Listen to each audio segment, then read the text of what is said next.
Hey, Coach, can you update us as much as you can right now with just, how your team came out of it with the injuries, especially Vita Vea? That obviously looked pretty bad.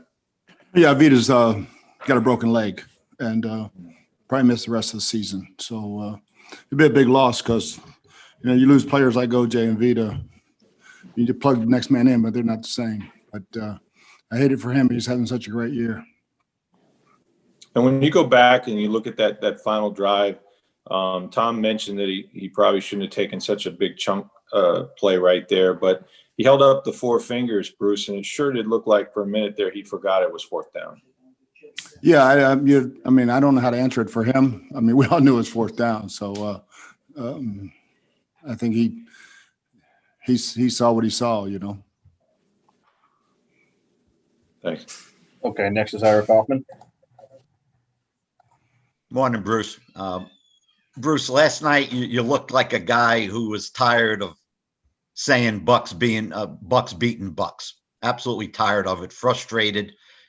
Bruce, from a coaching perspective, what can you and your staff do in terms of alleviating these dumb mistakes that are kind of undermining your franchise right now? You just got to do a better job of coaching, Ira. I mean, it all falls on the staff.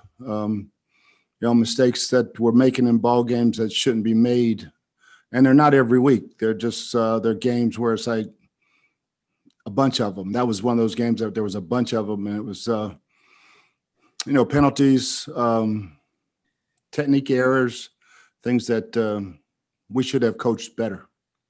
So it's not all on the players, Bruce. Coaching plays a big role in this. Huge part, and it starts with me. Okay, next is Scott Reynolds. Bruce, just to kind of pick up on that point, you guys led the league in penalties last year, and after Thursday night's game, you're in the top 2 or 3 so far this year. This is 21 games in now with you as the head coach. You've got an undisciplined football team. How do you fix it in terms of getting this? You've said in the past that if players aren't smart enough to play, we'll get new players. Is that part of it?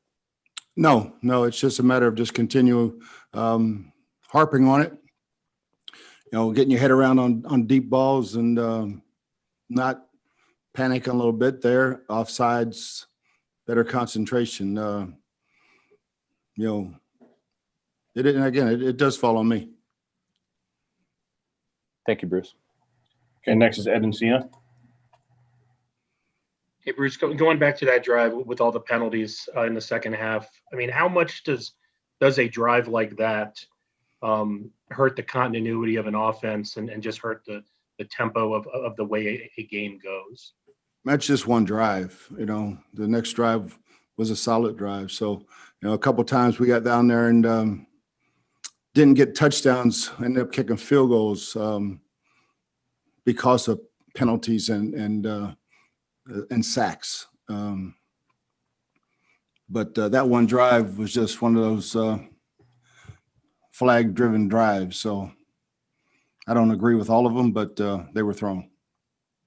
In terms of, kind of looking ahead here with all the injuries that you have and just kind of rebounding from this game, I mean, how much do you need, maybe the extra time that you guys will have over the next, 9-10 days? Yeah, it's a good break for us right now because of the injuries. Hopefully we'll get some guys back offensively. We're obviously not getting back OJ or Vita, but give us a little bit of time to plan on which direction we want to head in. All right, next is Steve Isbitz. Coach, we saw Tyler Johnson with the catches and his big play, but overall, how is he looking on film? Do you think he could challenge for a number 3 receiver role when everybody's healthy? I think he's getting better and better. He's not at Scotty's level right now. Scotty does some things, and we got to get him the ball some more. He was open last night, but Tyler's getting better and better, and I really like where his progress is right now, having missed so much time. And can you explain what happened at the end of the first half? It looked like you didn't want to do anything with timeouts, and then you called the timeout, and just kind of what happened there? Referring to? At the end of the first half, when you Yeah, we want to save as much time as we could for the 2-minute offense. Get a field goal. We got really close. All right, next is Rick Stroud. Bruce, this may sound like an excuse, I guess, but when you have that many injuries from a game plan standpoint, Ronald Jones was running the ball. You had that, but was it difficult to try to put that jigsaw together a little bit? Short weeks are never Guys easy. in and out. It'd been easier had they been able to practice full speed. And I think Yeah. Tom get to see some guys run some routes full speed rather than everything being walkthroughs. But Thursday night ball games, that's when you get hung up sometimes with injuries on Thursday night games because you would have some guys on Sunday, but you don't get the practice time for Thursday night ball games. So I think the guys that stepped in, I thought they did a good job. And with Scotty, he wasn't. I don't know if he was targeted even. Was that just Tom missed him a few times? I think he just went to Mike. It's he's got the ball, and it's like both of them go deep, and he threw one to Mike, and Scotty had beat his guy pretty good. But last time it went to Scotty for a touchdown or a big play. So yeah, that's just some of those things, Thanks. All right, next is Luke Easterling. Bruce, obviously a lot to be frustrated about with this game, but I know you talked about Tyler Johnson already, but could you just speak to Ryan Suckup and his consistency last night, and also Ronald Jones, 2 straight 100-yard games? Yeah, I think Rojo, he's playing at an extremely high level, doing much better. I still can't believe he didn't get his touchdown when he made that catch, but that is the rule that you don't get the forward progress after they blow the whistle. But he's running the ball well, making people miss, second level, making people miss. Ryan, yeah, he's solid. That's his forte. I was surprised he missed the one here when he misjudged the win. But, both those guys are playing consistent. And then Jamel Dean looked like he maybe struggled a little bit in the first half, but really bounced back in that second half. I think had 4 pass breakups down the stretch there. What can you say about his play in the second half? Yeah, second half he was good. I thought he had a pick 6. He broke on it really good. It just didn't quite get there, but he broke it up. Just get his head around on that play to Jimmy Graham. He probably played a pretty good game and bat that ball away. Thanks. Okay, next is Ed Encina. Bruce, you mentioned about how important a guy like Vita is and how big of a loss it would be.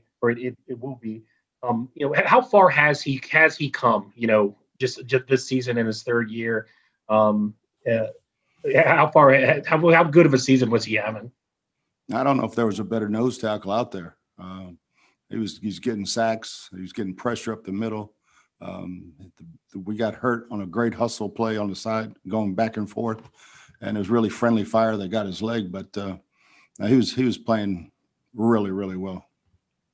And you guys have, obviously, you're in this stretch of a lot of unregular game times, different game dates, everything like that. When you look, beyond this and look at this stretch of the schedule, how important is this stretch of different game times, different kind of scenarios, lots of rest, coming off of a Thursday night game? Yeah, it's just get the guys healthy, and you're playing when they're scheduled. Obviously, we've got a lot of night games coming up, and and big games. So every single one's going to be huge going all the rest of the way. Thank you. Next is Scott Reynolds. Hey, Bruce, speaking of injuries, do you have a feel about whether you might have Chris Godwin for the Packers game, or is it too early to make that guess right now? It's way too early. I'm hoping he can do something by next Thursday. Thank you, Bruce. Mm-hmm. All right, next is Jenna Lane. Hey, Coach, along the injury lines, Troy Aikman had said during the broadcast that Tristan Wirfs was playing on one leg. Did he suffer some type of injury during the game? Tristan Wirfs? Yes. No, he's fine. Okay. And also, as far as who's going to step in for Vita Vea and everything, you guys have praised Rakeem Nunez-Roches quite a bit, his motor and everything in camp. What have you seen out of him? He's playing good. He'll step in there. He'll be that guy, and we'll see what else happens. But right now, it'd be Nacho. Thank you. All right, we're going to close out with a question from Ira Kaufman. Bruce, at the end of the year, you know, every loss is going to count the same. A loss is a loss, but Bruce, does this one sting a little bit more because you had 3 leads? The game was in your hands. If you could have got a couple of first downs when you were ahead and Brady got the ball back, and this one really hurt, Bruce. Yeah, I mean, anytime, you know, you have the ball with 250 or whatever, 256 left and the lead, you're anticipating winning a ball game, whether it's offense running out the clock or defense stopping them. So, yeah, it stings a little bit more that way. Thanks, Bruce. All right, that's all for today. Thanks, Coach. Thanks, guys.